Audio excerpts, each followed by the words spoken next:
दोस्तों नमस्कार। आइए हम लोग जानते हैं कि पृथ्वीराज चौहान कौन थे और उनके जीवन में संघर्ष क्या था और भारतीय इतिहास में का इतिहास मध्यकालीन इतिहास वीर योद्धाओं और महान शासकों की गाथाओं से भरा हुआ है। इसी महान गाथाओं में एक प्रमुख नाम है महाराजा पृथ्वीराज चौहान। पृथ्वीराज चौहान यह चाहमान वंश के प्रसिद्ध शासक थे। उनका मुख्य राजनीतिक केंद्र अजमेर था और उनके शासन का प्रभाव दिल्ली तथा उत्तर भारत के कई क्षेत्रों तक फैला हुआ था। उनका जीवन युद्ध, राजनीति, साहस और संघर्ष से भरा हुआ था। सबसे प्रसिद्ध संघर्ष उनका मोहम्मद गोरी के साथ हुआ, जिसमें 1191 में ताइवान के प्रथम युद्ध में पृथ्वीराज की विजय हुई। लेकिन 1192 दूसरी ताइवान युद्ध में उन्हें पराजय का सामना करना पड़ा। आज के इस वीडियो में हम जानेंगे कि पृथ्वीराज चौहान कौन थे, उनका प्रारंभिक जीवन कैसा था, उन्होंने किन संघर्षों का सामना किया और भारतीय इतिहास में उनका क्या महत्वपूर्ण योगदान है। पृथ्वीराज चौहान का जन्म और परिवार।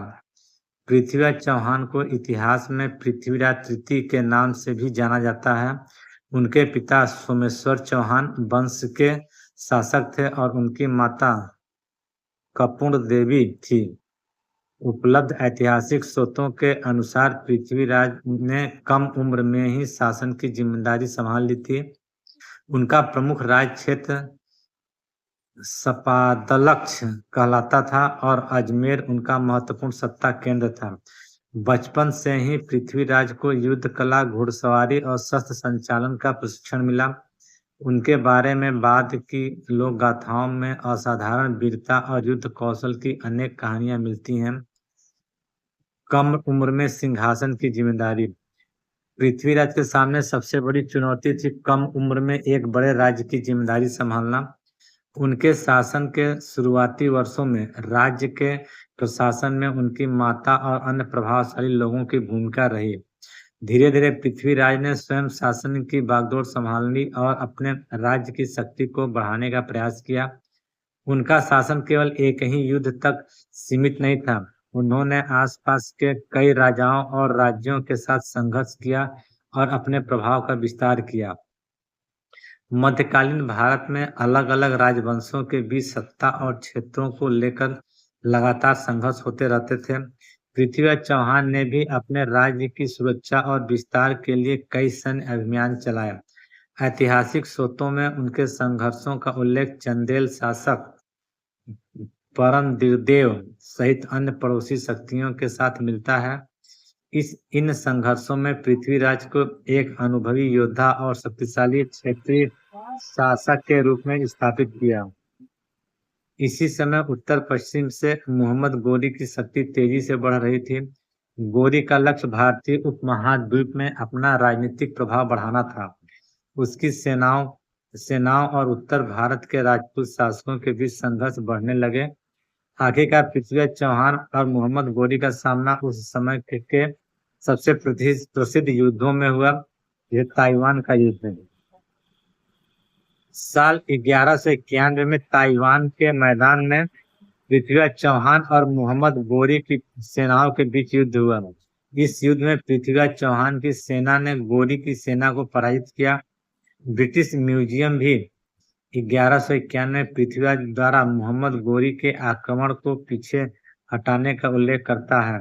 यह पृथ्वीराज के सैन्य जीवन की सबसे बड़ी उपलब्धि में से एक मानी जाती है। लेकिन कहानी यहीं समाप्त नहीं हुआ। मोहम्मद गोरी हार स्वीकार करके वापस चला गया और अगले वर्ष वह पहले से अधिक तैयारी के साथ लौट आया। साल 1192 में ताइवान के मैदान में दोनों सेनाओं के बीच फिर से युद्ध हुआ। इस बार मोहम्मद गोरी की सेना ने बेहतर रणनीति और घुड़सवार तीरंदाजों के प्रभावी उपयोग के साथ युद्ध किया। राजपूत युद्ध को इस युद्ध में पराजय का सामना करना पड़ा और पृथ्वीराज चौहान बंदी बना लिए गए। यह युद्ध उत्तर भारत के इतिहास में एक महत्वपूर्ण मोड़ माना जाता है। पृथ्वीराज की हार के बाद उत्तर भारत में धुरी सत्ता के विस्तार का रास्ता काफी हद तक खुल गया। पृथ्वीराज चौहान की मृत्यु के बारे में अलग अलग स्रोतों से अलग अलग विवरण मिलते हैं। कुछ ऐतिहासिक मुस्लिम स्रोतों के अनुसार ताइवान की दूसरी लड़ाई के बाद पृथ्वीराज को मार दिया गया। वहीं पृथ्वीराज रासो की प्रसिद्ध कथा में बताया जाता है कि पृथ्वीराज को बंदी बनाकर गजनी ले आया गया और उनकी आंखें निकाल दी गई और बाद में उन्होंने शब्दवेदी बाण से मोहम्मद गोरी को मार दिया।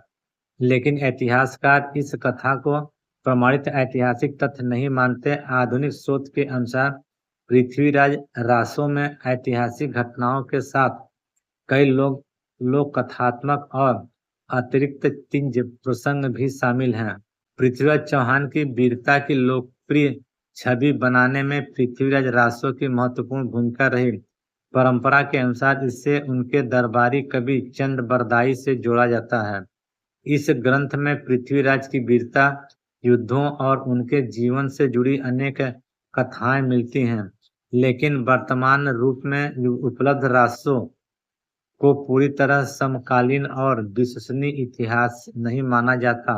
इसके बाद में समय में जोड़ी गई सामग्री और अतिशयोक्ति कथाएं भी हैं। इसलिए पृथ्वीराज के जीवन को समझने के लिए साहित्यिक ग्रंथों के साथ साथ शिलालेखों और अन्य समकालीन या निकटवर्ती स्रोतों को भी देखना जरूरी है। पृथ्वीराज चौहान को संयोगिता की प्रेम कथा भारतीय लोक कथाओं में प्रसिद्ध है। पृथ्वीराज रासो में संयोगिता को कन्नौज के राजा जयचंद की पुत्री बताया गया है और दोनों में के प्रेम तथा स्वयंवर की कहानी बहुत प्रसिद्ध है। लेकिन इस कहानी के कई हिस्सों का ऐतिहासिक प्रमाण स्पष्ट नहीं है। इतिहासकार इस बात पर सावधानी बरतते हैं कि लोकप्रिय कथा और प्रमाणित इतिहास को एक ही चीज न माना जाए। इसलिए वीडियो में संयोगिता की कहानी को भी लोकप्रिय परंपरा और साहित्यिक कथा के रूप में प्रस्तुत करना उचित हो रहेगा। पृथ्वीराज चौहान का महत्व केवल इस बात से नहीं है कि उन्होंने कितने युद्ध किए। उनका महत्व इसलिए है क्योंकि वे 12वीं शताब्दी के उत्तर भारत की राजनीतिक परिस्थितियों को समझने में महत्वपूर्ण भूमिका निभाते हैं। उनके शासनकाल में अजमेर और दिल्ली क्षेत्र की रणनीति महत्वपूर्ण थी। उनका संघर्ष उस समय उत्तर पश्चिम में से आने वाली धुरी शक्ति के साथ हुआ था। 1191 की विजय और 1152 की पराजय ने उत्तर भारत की राजनीतिक दिशा को प्रभावित किया। लोकप्रिय इतिहास में पृथ्वीराज चौहान को कई बार अंतिम हिंदू सम्राट कहा जाता है, लेकिन इतिहासकार इस उपाधि को ऐतिहासिक रूप से सटीक नहीं मानते हैं। पृथ्वीराज के समय और उनके बाद भी भारत के अलग अलग हिस्सों में अनेक हिंदू शासक शासन करते रहे, इसलिए उन्हें पूरी भारत का अंतिम हिंदू सम्राट नहीं कहा जाता।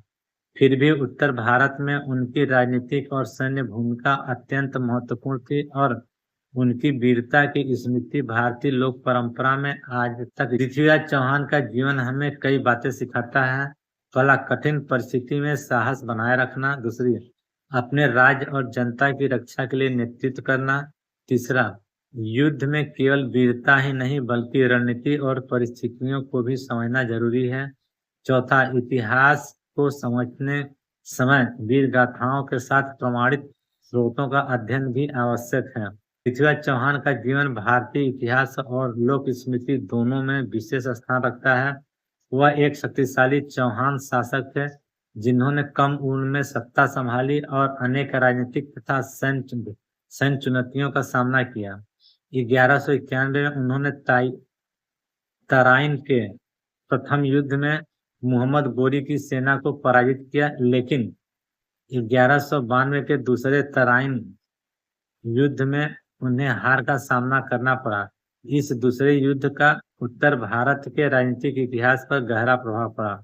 उनके जीवन की अनेक घटनाएं इतिहास, साहित्य और लोक कथाओं के मिश्रण के रूप में सामने हमारे आती है। यही कारण है कि पृथ्वीराज चौहान केवल एक ऐतिहासिक राजा का नाम नहीं बल्कि भारत की वीर गाथा और मध्यकालीन इतिहास का एक महत्वपूर्ण अध्ययन है।